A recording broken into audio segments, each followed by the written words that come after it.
여기 왠지 모르게 침울한 표정의 두 남녀가 있습니다. 남자의 이름은 무일이라 하고 여인의 이름은 옥화이지요. 분명 서로 사랑하는 연인임이 분명한데 왜 이리 침울한 것일까요? 그래, 당신의 부모님은 뭐라 하시오? 뭐라 하시기는요. 펄쩍 뛰셨지요. 우리 두 집안은 예로부터 오랜 앙숙지간 아니었사옵니까? 그렇지. 비록 우리와는 상관없는 어르신들끼리의 문제라고는 하나 그것을 무시할 수는 없는 노릇이지. 그렇습니다. 무일과 옥화의 집안은 아주 오래전부터 사이가 안 좋았지요. 거기다 그 두 집안 모두 그 일대에서 크게 위세를 떨치고 있는 큰 부잣집이라 모르는 사람이 없을 정도로 아주 유명했답니다. 그럼 이제 우리는 어떻게 하옵니까? 옥화가 금방이라도 울음을 터뜨릴 것 같은 얼굴로 겨우겨우 말문을 이었죠. 이대로는 어르신들을 설득할 방도는 없소. 그렇다면 우리에게는 단 한 가지 방도만 남았을 뿐이오. 지금 말씀은 혹시 그렇소. 우리 둘이 멀리 도망갑시다. 여기가 아닌 어디 먼 곳으로 말이오. 우리 둘만 행복할 수 있다면 어디인들 못 가겠소. 옥화는 잠시 놀라는 눈치였지만 이내 결연한 표정으로 답했답니다. 알겠사옵니다. 서방님이 가시는 곳이라면 어디든 따라가겠사옵니다. 그렇게 그 두 사람은 야음을 틈타 집안에서 폐물을 챙겨 함께 먼 곳으로 떠나갔답니다. 다음 날 해가 뜨고서야 두 사람이 사라진 것을 알게 된 두 집안은 그야말로 난리가 났죠. 이런 고얀 것을 보았나? 여봐라. 어서 사람을 풀어 금방을 샅샅이 뒤지도록 하여라. 그리 멀리는 못 갔을 터이다. 하지만 이미 그 두 사람은 산속 깊은 곳으로 숨어든 후였답니다. 그래, 여기까지 왔으면 일단 한숨 돌려도 될 듯하군. 그런데 이곳은 어째 인기척도 없는 것이 으스스하옵니다. 어디 버려진 화전민에 움막이라도 있는지 찾아보십시다. 그렇게 잠시 한숨 돌린 두 사람은 곧 이곳저곳 머물 만한 곳을 찾아다니기 시작했죠. 그런데 저 멀리 민가가 희미하게 보이는 것이었습니다. 그것도 한두 채가 아니라 몇십 채가 모여있는 마을처럼 보였죠. 저기 있는 집들이 보이시옵니까?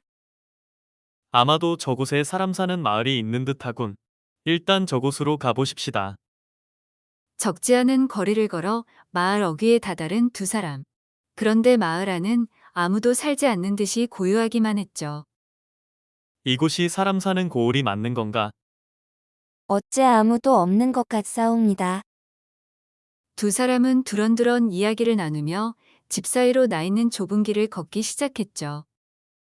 그때 그들의 등 뒤에서 누군가의 목소리가 들려오는 것이었습니다. 이런, 손님들이 찾아오셨군요. 깜짝 놀란 두 사람이 뒤를 돌아보자 그곳에는 웬 백발 노인이 서 있는 것이었습니다. 보아하니 꽤나 먼 길을 오신 분들 같군요. 무일과 옥화는 노인의 인자한 인상에 마음이 놓이는 것이었습니다. 이 마을 주민이신지요? 노인은 허허 웃으며 대답했죠. 그렇습니다. 말하기는 민망하오나 제가 이 마을의 촌장이옵니다. 일단 먼 길 오시느라 시장하실 테니 저희 집으로 드시지요. 그렇게 노인은 자신의 집으로 두 사람을 데리고 가서는 음식을 대접하며 푹 쉬도록 해줬죠. 사실 이 근방 어디를 찾아봐도 우리 마을 말고는 지낼 곳이 마땅치 않을 것이옵니다. 두 분만 괜찮으시면 당분간 이곳에서 지내도록 하시지요. 머무실 집도 내어드리지요. 무일과 옥화는 눈이 휘둥그레지며 기쁨을 감추지 못했죠. 그래 주신다면야 저희야 감사할 따름이옵니다.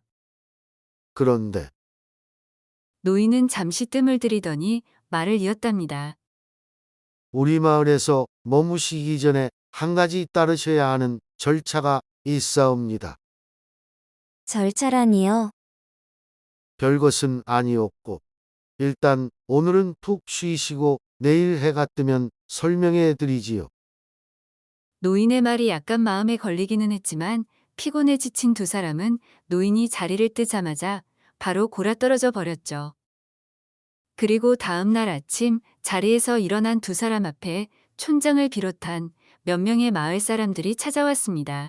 그런데 그들은 빈손이 아니었죠. 비단천으로 가려진 큼직한 무엇인가를 가져온 것이었습니다.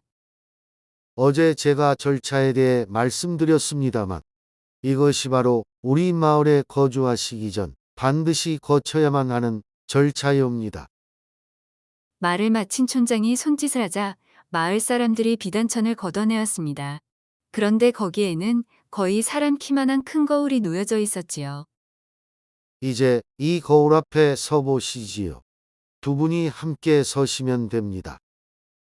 무일과 옥화는 머뭇거리며 그 거울 앞에 가서 나란히 섰습니다. 그런데 그 거울에 비친 두 사람의 모습은 원래의 모습과는 영딴판이었답니다. 원래의 모습보다도 오히려 더 아름다웠죠. 거울에 비친 두 사람은 마치 청계에서 논이는 선녀와 신선의 모습을 하고 있었답니다. 아니, 저건 내 모습이 아닌데? 저도 그렇사옵니다. 놀라워하는 두 사람에게 촌장은 부드럽게 미소 지으며 말하는 것이었습니다. 저 거울은 사람의 외양을 비추는 것이 아니라 내면을 비추어주는 거울이라오. 지금 거울 속에서 저렇게 아름답게 빛나는 것은 그대들의 아름다운 내면의 모습인 것이지. 어쨌거나 이렇게 아름다운 사람들이라니. 우리 마을에서 사는 것은 전혀 문제가 없을 듯하군. 그렇게 무일과 옥화는 그날로 마을 주민이 되어 꿈결 같은 나날을 보내게 되었답니다. 그런데 어느 날 갑자기 전혀 예상하지 못했던 일이 벌어지고야 말았죠. 바로 무일과 옥화의 가족들이 그들 앞에 나타난 것이었습니다. 그들은 서로 육지거리를 내뱉으며 옥신각신하는 모습으로 두 사람이 머물고 있던 마을로 몰려들었죠. 아니, 아버님, 여기는 어떻게 찾아오셨습니까? 왜 그러니나? 내가 전혀 반갑지 않은 눈치로구나. 이놈아, 너희들이 아무리 도망간다고 해도 내 눈을 피할 수 있을성 싶으냐? 내 이럴 줄 알고 떠돌이 보부상들에게 다 선을 써놨느니라. 그들이 가지 않는 곳은 없으니 말이다. 아니나 다를까 얼마인가 그들 가운데 한 명이 이곳에서 너희를 봤다는 전가를 보내왔지. 그래서 내가 정말 내키지는 않지만 저 상종도 못할 집안 사람들과 함께 이곳까지 오게 된 것이다. 무일과 옥화의 가족들은 지치지도 않고 서로 악다구니를 벌이며 험한 말들을 주고받았죠. 이게 다 너희 두 사람 때문이니 이제 모두들 보는 앞에서 깨끗하게 갈라서거라. 그리하면 이 난리법석도 다 깔끔하게 정리될 것이야. 그런데 그 순간 어디선가 촌장의 근엄한 목소리가 들려왔습니다. 객들이 또 찾아오셨군요. 그런데 왠지 분위기가 썩 좋아 보이지는 않습니다. 그려. 순간 주인은 조용해졌지요. 이렇게 저희 마을을 찾아주셔서 정말 감사하옵니다. 하지만 아무리 귀한 객들이라 해도 저희 마을의 규율을 반드시 지켜주셔야 합니다. 촌장의 말이 끝나기가 무섭게 건장한 마을 청년들이 예전에 큰 거울을 들고 등장했습니다. 그들은 무일과 옥화의 가족들 앞에 그 거울을 내려놓았죠. 거의 사람 키만한 육중한 거울이 앞에 놓이자 그들은 마른 침을 꿀꺽 삼키며 긴장한 듯 보였습니다. 그렇게 긴장하실 필요 없사옵니다. 원래대로라면 한 분 한 분 순번을 정해 거울 앞에 서는 것이 원칙이지요. 하지만 지금은 워낙 인원수가 많다 보니 그냥 한꺼번에 거울에 비추어 보여드리지요. 아니, 거울에 비춰 보여주다니 무얼 말이오. 이제 곧 알게 되실 겁니다. 아니나 다를까 거울에서는 희미한 빛이 나는가 싶더니 곧이어 끔찍한 형상들이 거울 속에 비춰지기 시작했답니다. 아니, 저것이 무엇인가? 도깨비인가?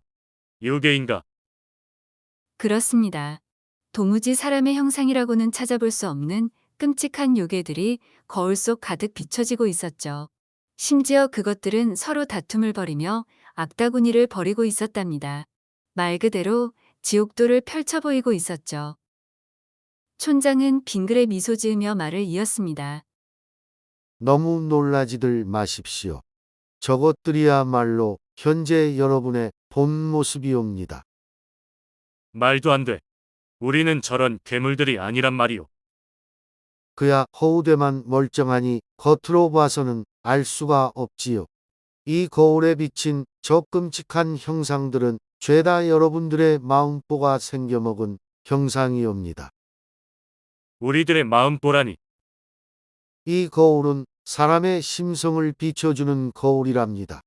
때문에 이 마을에 들어오는 모든 이들은 자신의 내면을 지배하고 있는 본 모습을 알 수 있게 되는 것이지요. 자, 이렇게 자신의 본 모습들을 마주하셨으니 그 느낌이 어떠하신지요?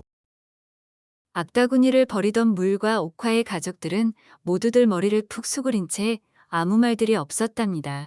자신들의 모습이 너무나 끔찍하고 추하다고 느꼈기 때문이지요. 촌장은 껄껄 웃으며 말을 이었답니다. 이런, 모두들 정말 큰 충격을 받으신 모양이구려. 이렇게 흉측하게 일그러진 심성이 오래 지속되면 여러분들의 수명 역시 그만큼 짧아진다오. 제명에 못 죽는다 이 말이오. 하지만 너무 걱정들 마시오. 그대들의 심성을 다시 원래대로 돌려놓을 방법이 있으니 말이오. 촌장의 말을 듣고 당황한 사람들이 다급하게 물었습니다. 우리들이 뭘 어떻게 하면 되겠습니까? 간단하오. 그저 여기 있는 이 선남선녀가 잘 맺어질 수 있도록 그냥 내버려 두는 것이라오. 가족들은 잠시 술렁이는가 싶더니 이내 체념한 듯 말했죠. 알겠습니다. 그렇게 하지요. 그리고 댁들의 자녀들이 행복하게 맺어지는 것을 계기로 여러분도 이제 그만 화해하시는 것이 어떻소? 무슨 원한이 그리도 심한지는 모르겠지만 이미 다 지난 일이고 이제는 좀 사이좋게 지내라는 말이요. 사람 사는 세상에 어찌 원한이 전혀 없을 수 있겠느냐마는 그저 당사자들끼리 화해하고 잘 지내고자 굳게 결심한다면 아무리 오래된 원한이라도 다 용서가 될 수 있는 법이라오. 그것을 한 번에 이루기는 힘들겠으나 어찌되었건 이번 일을 계기로 노력해 보도록 하지요.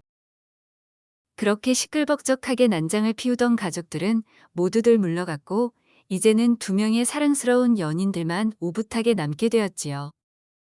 세상이 다 조용하군. 이제 우리 이곳에서 한번 행복하게 잘 살아봅시다. 서방님, 너무 좋사옵니다.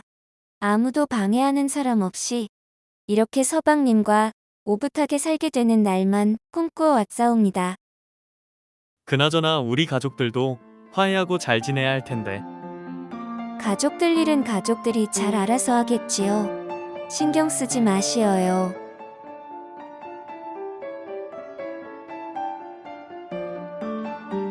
마음을 비춰주는 거울 덕분에 사랑을 이룬 두 연인의 이야기였어요. 어떠셨나요?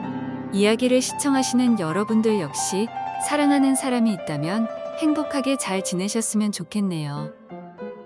저는 다른 이야기로 또 찾아뵐게요. 언제나 건강하시고 행복하세요.